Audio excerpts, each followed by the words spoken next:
Salut, c'est Biffoni et bienvenue dans ce point internet numéro 4. T'es pas censé être mort? De quoi dans Maine.vie? Ah ouais, non mais c'est... De toute façon c'est pas possible, tu peux pas te tuer toi-même. Ah bon? Oh.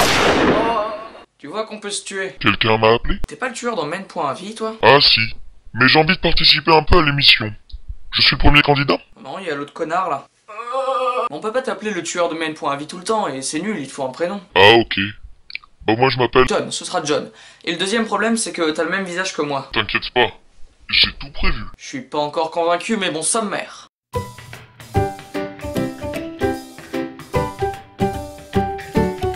Alors vous avez sans doute ou pas entendu parler de la nouvelle télé-réalité de D8, Adam recherche Ève. Je suis sincèrement désolé mais on va devoir regarder un petit extrait.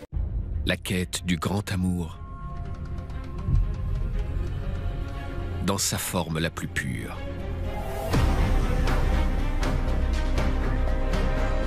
Deux célibataires qui n'ont rien à cacher vont découvrir la vérité. Le principe c'est que ce sont deux mecs qui sont en compétition pour finir avec la madame. À ce stade ça ressemble à des trucs comme le Bachelor ou autres déchets audiovisuels. Mais cette émission a néanmoins une petite particularité. Ces trois protagonistes se retrouvent sur une île déserte et intégralement nus. Et oui, ça passe bien à la télé. C'est censuré, hein, c'est pas le problème c'est que c'est de la merde. Il se trouve que j'ai regardé une fois ce programme. Pendant 10 minutes. Parce qu'en plus de n'avoir aucun intérêt, c'est chiant. Concrètement, il se passe rien, sauf à la fin où la dame doit faire son choix. Donc pour les deux messieurs, c'est la récompense. Et c'est surtout la récompense pour les spectateurs d'avoir tenu jusque-là. Certaines personnes ont qualifié cette émission de programme familial. La télé se barre vraiment en cacahuète. À vous de vous faire une opinion sur ce truc, moi je me suis fait la mienne. Et cette fois-ci, on ne va pas, et on ne va plus de manière générale, parler de la réaction des réseaux sociaux parce que je trouve que de manière générale, c'est pas très intéressant. Bon allez, passons à la rubrique. Alors, quoi de neuf sur YouTube? Jeudi 26 février est sorti un papy-grenier sur Mass Effect. J'y suis. Je vois. C'est violent. Je vois quelque chose de brutal. C'est trop... Mais... Non mais oh.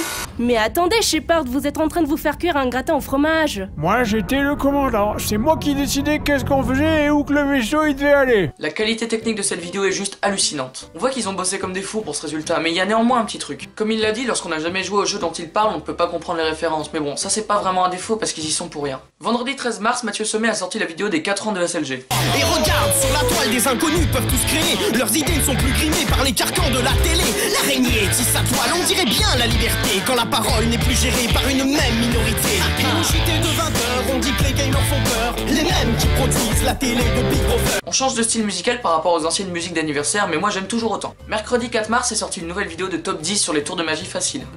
Allez, montre-nous l'astuce. Ah ouais, mais là tu triches avec du scotch double face. Bon, ça demande quand même un peu de préparation et d'entraînement, comme tous les tours de magie. Ce gars est vraiment super, il fait des vidéos de super bonne qualité et il explique très bien. N'hésitez pas à aller faire un tour sur sa chaîne si vous ne la connaissez pas. Parlons maintenant de la vidéo à aller voir. Alors cette fois-ci, il s'agit d'un truc un peu particulier parce que c'est un montage what the fuck sur moi. Attention, c'est pas parce que c'est sur moi, parce que c'est sous toi. Donc, ce n'est pas parce que ça me concerne, mais parce que je la trouve super drôle. On se regarde un extrait. Après un certain temps à rouler, le mari se rend compte que sa femme ne parle plus. Le mari se retourne vers la petite fille, il voit qu'elle lèche avec sa femme. C'est génial, hein. C'est une creepypasta, hein, donc c'est faux. Il existe une version de 20 secondes sur YouTube et je vous invite à la regarder en famille, c'est très plaisant. Cette vidéo me fait passer pour un gros psychopathe sénile qui a Alzheimer, mais j'aime bien quand même. Aujourd'hui, je vous propose d'aller voir le site Le Gorafi. Le Gorafi est une parodie de journal qui poste régulièrement des news en rapport avec l'actualité, mais qui ne sont pas des vraies news. Ce qui est intéressant, c'est que des fois, des vrais sites d'information ont repris des news du Gorafi en pensant que c'était vrai. Une fois, plusieurs sites ont cru que la news, comme quoi un candidat de Fort Boyard avait été retrouvé 7 ans après dans sa cellule, était vraie. Ah, le professionnalisme des journalistes, qui vérifient leurs sources avant d'écrire un article. Personne ne balance la première news venue, histoire d'être le premier à écrire cet article, non, personne ne fait ça. Le Gorafi est un site vraiment sympa, je vous invite à aller y faire un tour.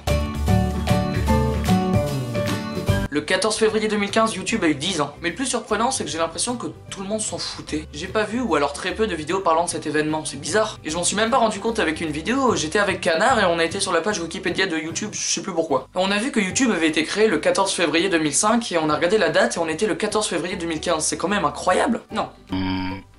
Déjà toi j'en ai marre de te tirer dessus sans que tu meurs, et toi? Et toi tu ne tires pas dessus? Étrangement j'en ai pas très envie. Et si on passait à ma rubrique préférée?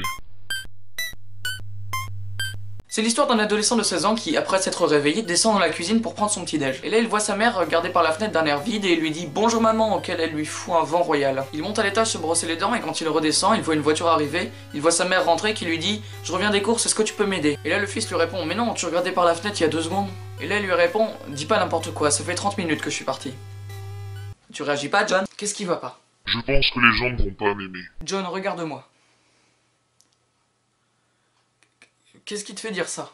Bah, tuer des gens, c'est pas très sympa. Ça dépend. Par exemple, si tu tues des directionneurs, les gens vont prendre ça comme une sorte de service public. Je suis pas convaincu. Bon, pour te faire plaisir, je te laisse dire la phrase de fin. Vous pouvez liker, vous abonner ou même partager la vidéo. Bye!